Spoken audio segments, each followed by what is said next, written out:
how to use the Focus Assist option on the JVC, and how this feature can help you with your shooting.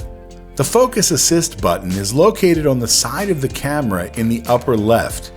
Push the Focus Assist button to turn on the Focus Assist feature. The image in your viewfinder and the monitor will change to black and white.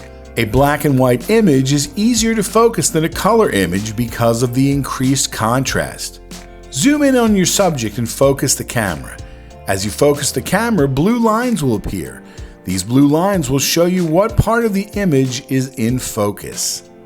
This Focus Assist view only appears in the viewfinder and monitor. It does not record in your footage. If you have more questions, please feel free to contact us at 215-641-6477 or by email at techservices@mc3.edu.